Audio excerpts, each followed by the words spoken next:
संसार में मेरे बाकी जीवन व्यतीत करो।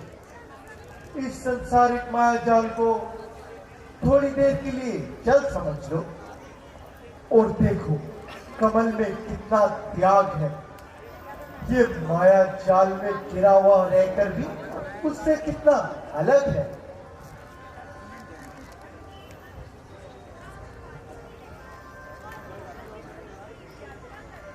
हाँ सीते,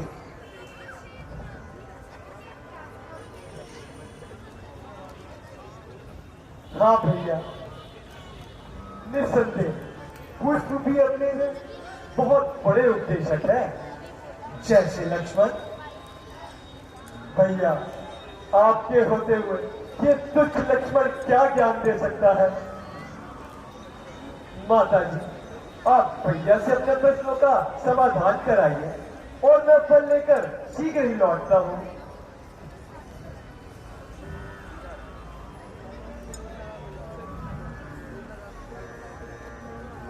बहुत ही सुंदर फूल लाई।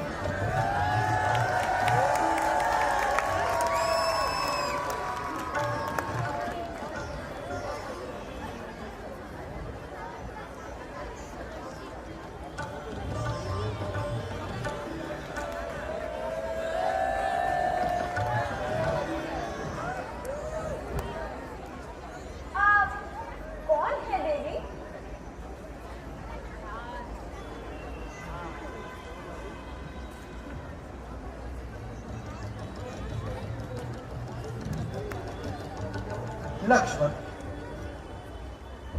तुम सावधान रहना भाई। मुझे कुछ शंका सी हो रही है। जो आज्ञा भैया।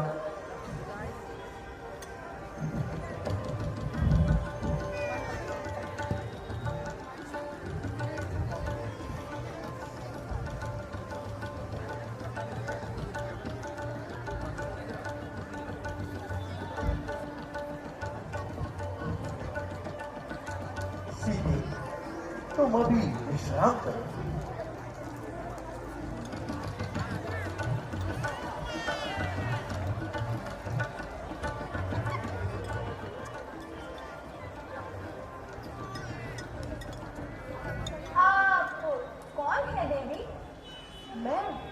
मैं लंकापति राजा रावण की बहन हूँ, स्वरूप नखा।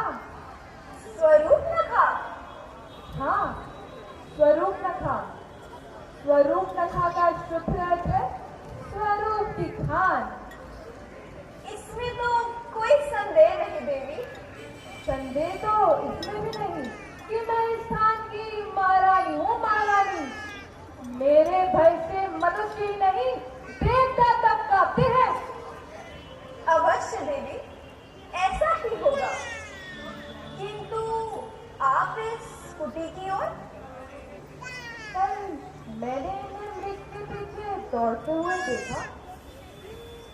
देखती रही, देखती रही, और शायद तुमने मृग का पीछा करना छोड़ दिया, किंतु मेरी दृष्टि तो उसी और लगी रही। आपकी दृष्टि इसी ओर लगी रही? किंतु क्यों?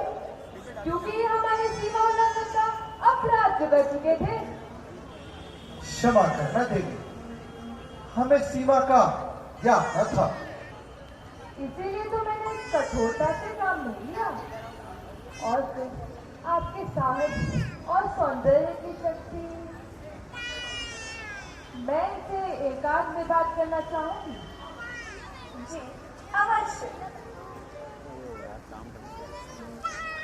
बात यह है वनवासी कि मैंने जब से तुम्हें देखा है, मैं अपनी सुध खो बैठी हूँ। ऐसे लगता है कि स्वरूप नखा हृदय विहीन हो गई हो, निद्रा तो जैसे मुझसे रूठ ही गई हो। आप ये कैसी बातें कर रही हैं वन देवी? पर पुरुष के साथ आपको ऐसी बातें करना शोभा नहीं देता। किंतु मैं तो तुम्हें अपना समझती हूँ।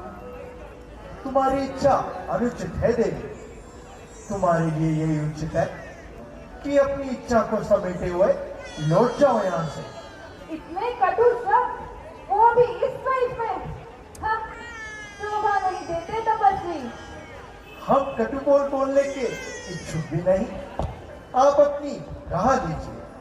मेरी राह तो पहले अंधकार में थी, किंतु तुम्हारी सुंदर छवि के प्रकाश ने इसे उज्जवल कर दिया है। तुम मेरी सीमा हो, मैं तुम्हें चाहती हूँ। चाहत के अपूर्ण रहने में भी एक विशेष आनंद होता है देवी।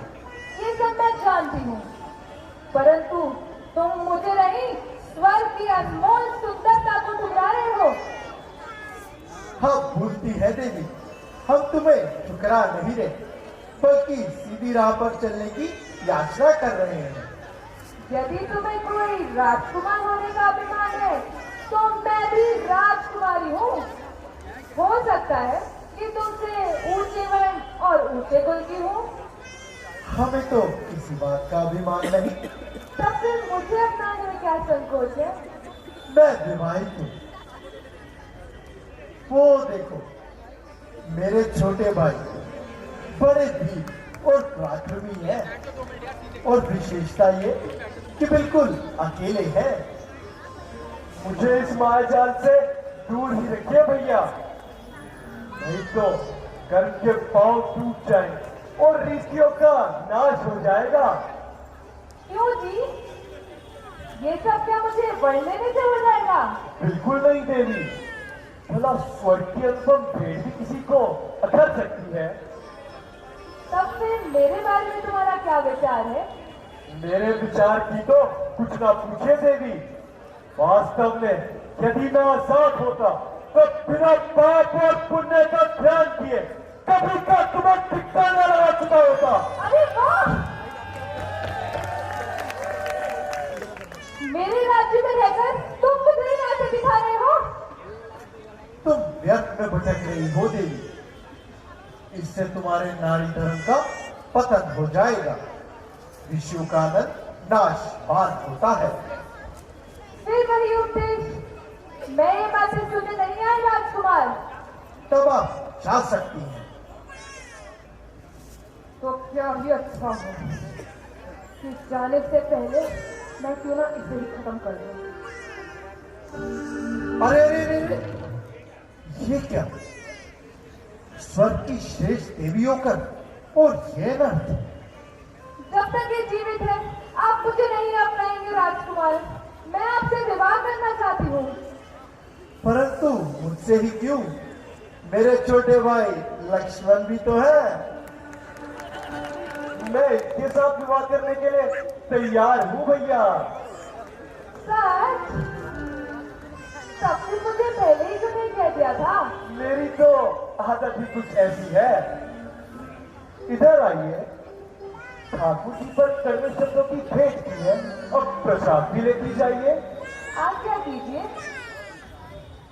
तुमने जो माता जी को बुरा भला कहा है, उनसे उसकी क्षमा मांग लो। मैं तुमसे विवाह कर लूंगा। बस इतनी सी बात है। लो, तो मैं क्षमा मांग ही लेती हूँ।